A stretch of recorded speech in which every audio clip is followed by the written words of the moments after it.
NDA के विभिन्न घटक दलों की उपस्थिति, केंद्रीय नेतृत्व की उपस्थिति आदरणीय प्रधानमंत्री नरेंद्र मोदी जी के समक्ष हुआ। विभिन्न घटक दल के सम्मानित राष्ट्रीय नेता ने अपनी राय व्यक्त किया। तो जो गठबंधन का संयुक्त रैली था, जिसमें विकास की विभिन्न योजनाएं, आतंकवाद पर वज्र प्रहार की बात। Shyam steel flexi strong TMT बार, ये स्ट्रॉन्ग के साथ फ्लेक्सिबल भी है। आपदा मुसीबत कोई भी आए, ये घर को अटूट बनाए। जब टीएमटी फ्लेक्सी स्ट्रॉन्ग, तो घर रहे हमेशा के लिए स्ट्रॉन्ग। वहाँ इस संदर्भ की कोई चर्चा नहीं हुई। अब बिहारी हैं तो बिहार के लिए नहीं काम करेंगे भाई। अपनी मिट्टी से लगाव तो सबका होता है। सांसद यहाँ से हैं, बिहार कोटे से केंद्र में मंत्री हैं, अपनी पार्टी के कोटे से मंत्री हैं, तो बिहार के लिए काम करना तो कोई गुनाह नहीं है। और साथ ही साथ उनके परिजन ने कहा कि विधानसभा चुनाव की बात, तो भाई लोजपा आर तो चुनाव लड़ेगी। अब कौन लड़ेंगे, कहाँ से लड़ेंगे, ये तो उनके तय करने का अधिकार है। लेकिन एक ही संकल्प लिया है चिराग पासवान जी ने कि मोदी जी और नीतीश जी के बताए हुए काम को के बदौलत 2025 से मैं फिर से नीतीश कुमार जी की सरकार बनाएंगे। न इसमें मतभेद है, न मनभेद है। ये स्टाइल का मामला है। रूपा फ्रंटलाइन।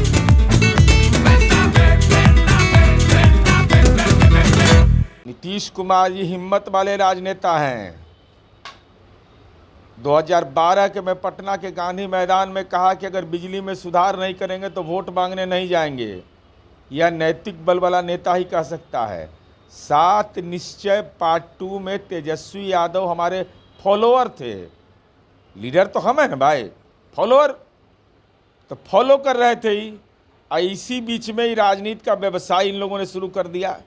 नीतीश कुमार जी को मालूम हुआ, परिस्थिति जन्य हमने समझौता भी किया। सार्वजनिक रूप से नीतीश कुमार जी इसको स्वीकार कर रहे हैं, अपनी गलती स्वीकार कर रहे हैं। और गलती स्वीकार करने वाला नैतिक बल वाला ही व्यक्ति कर सकता है। इसलिए वह दौर नहीं है कि माँ बाप हमारी गलती किए, माँ बाप माफ़ कर दो हमको। जनता को नहीं कह रहे हैं, कह रहे हैं हम गलती किए हैं। हमारी पार्टी के लोगों के बारे में, अब तो उसके बारे में तो नेतृत्व में तो हम हैं नहीं, हम तो प्रवक्ता हैं केवल। जो जानकारी है उसके हिसाब से इतना ही मंतव्य है। कल महागठबंधन की बैठक हुई जिसमें तेजस्वी यादव से पूछा गया कि सीएम का चेहरा कौन होगा। उन्होंने साफ तौर पे कहा कि आप लोग समझ रहे हैं, इशारा काफ़ी है। नहीं, देखिए, महागठबंधन का बैठक उनका आंतरिक मामला है। लेकिन आदरणीय प्रधानमंत्री जब दुनिया को बिहार के मधुबनी से आतंकवाद के खिलाफ संदेश दे रहे थे कि नस्ते नाबूद कर देंगे साजिश करने वालों का, तो कह रहे थे राजनीति कर रहे हैं, राजनीतिक रैली कर रहे हैं। ये आरोप लगा रहे थे राष्ट्रीय जनता दल। हद तो यह हो गया कि राष्ट्रीय जनता दल ने कहा कि ये प्री स्क्रिप्टेड है क्या। भाई देश आतंकवाद के खिलाफ मर्माहत है और आतंकवाद की घटना पर आप कह रहे हैं कि पूर्व नियोजित जैसा। ये बहुत ही गंभीर मामला है। यह देश के लिए अच्छी बात नहीं है। देश आतंकवाद के खिलाफ एकजुट रहता है। तो हम तो आदरणीय प्रधानमंत्री माननीय नीतीश कुमार जी, जीतन राम मांझी जी, चिराग पासवान जी, उपेंद्र कुशवाहा जी सब मधुबनी में राजनीति कर रहे थे। आई सदाकत आश्रम में बैठ के राजनीति का गरुड़ पुराण पढ़ रहे थे। राजनीति का गरुड़े पुराण न पढ़ रहे होंगे। आखिर क्या मतलब है। अब मीटिंग करके ढाक के 3 पात, कुछ होवे नहीं किया। एकदम कड़ाकड़ पहनले हैं, कुर्ता पजामा, गए गाड़ी से उतरे, ये है वो है।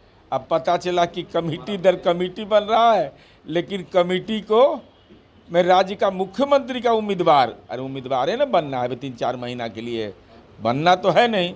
उसमें भी वेटिंग लिस्ट में भी एकदम नीचे से कर दिया सब। बार बार बैठक हो रही है, दंडवत हो रहा है।